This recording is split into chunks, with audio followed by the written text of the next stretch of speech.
How Wait. are you? That was Rosa. How do you feel? I feel amazing. Yeah? I am shocked. Do you have any back pain? Right where I did the surgery? Yes. You feel yes, that? I do. Yes, But I feel overall, I feel amazing. I can't believe that I feel the way that I do. Already? Yeah. Sometimes I have to wait weeks before patients feel better. No, the same day. The same day.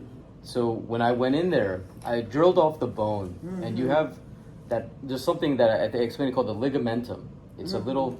So imagine, if I have two of your bones here, and there's a sheet. It's like almost like a sheet of tissue that's really tight. It's really tight, so it's really firm like this. Yeah. And what happens is over time, as your disc degenerate in betweens, the bone starts collapsing. Okay. So imagine, if I'm holding up a piece of paper and I'm holding it tight like this, it stays like really flat. But over time, as your bones shrink, what happens is it goes like this.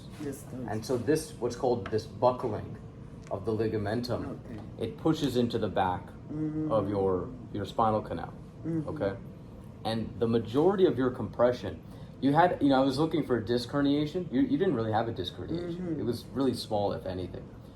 But this buckling and the sheet of tissue should be this thin, like this thin. It should be paper thin. Okay. Yours, I had to use an instrument. It was probably about that thick. Wow. I sent it, I had to take it off in layers. It actually took me a while because normally I can just take it off in one shot with like a special instrument that I use. You've never even done that much stuff to take out, right? Yeah, I mean, you'd never had, I see that oftentimes in patients when I go back in with scar tissue and everything. Okay. But yours was so thick, I took it off in it took me like 5 layers. I had to do like 5 rounds of it. And it was excessive. It was on both sides, and it was a lot. I think I was explaining to you and your other daughter. Jessica, I had patients with that degree of stenosis who are pretty much wheelchair bound. Wow. They're in much worse shape. I've had patients even with less severe compression who are in worse shape. So you've been dealing with this for a very long time. This thing is it's been developing for probably over 10 years. It doesn't get that thick overnight. I mean, years and years and years. Yes. And your nerves were crushed in there. They were crushed. Wow. I had to get a special extra tray that I use for for brain aneurysm surgery, because I couldn't fit my regular instruments underneath it without the nerves being crushed more. So I had to go. Literally, instruments I use for brain aneurysm, they're tiny, tiny ones, just to create enough room. I was really worried about a spinal fluid leak, because you can always tell when somebody's had a lot of injections in their life, because everything is just stuck. And you got a little worried while you were in the middle of it. Yeah. I mean, but I'm always very, very cautious and careful. But it can still happen even when I'm being super careful. So, but again, I kind of spent a lot of time dissecting, making sure I had clear plans on everything. And then once I got that ligament, I got through the bone, and I got through the ligament.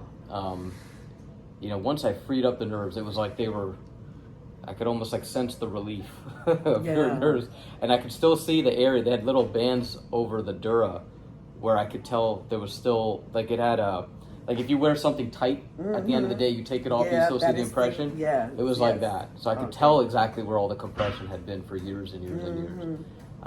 But at the end, listen, I was very happy. The nerves looked completely decompressed, both sides. And then, the difficult part is always just seeing how patients respond afterwards, because when you've had 10 years plus years of compression, it's always difficult to predict what kind of permanent damage has been done to the nerves and how long it'll take to recover. I'll be honest with you, I didn't expect you to be doing any better when now. My plan was to see how you do at 6 weeks. Yeah. Glory to God. But we said that nice prayer before the case. I think that was a beautiful thing. Yeah. But so just tell me now. How was your session with PT yesterday? What'd you do? It was awesome. We went for a little walk. I could do everything they asked me to. Yes, I feel some pain coming down of my leg and through my hip. Sure. But it feels like the pain where you worked and like fixed. a soreness. Yeah, like a soreness, not like what I had before. And I still feel some heaviness, but I know it's from what was done to fix whatever it was that I have. Right. And yeah, no, it's I'm really happy. You have time. We should go for a little walk. Let's do it. Let's go just up and down the hallway. Yeah. Let's hope this.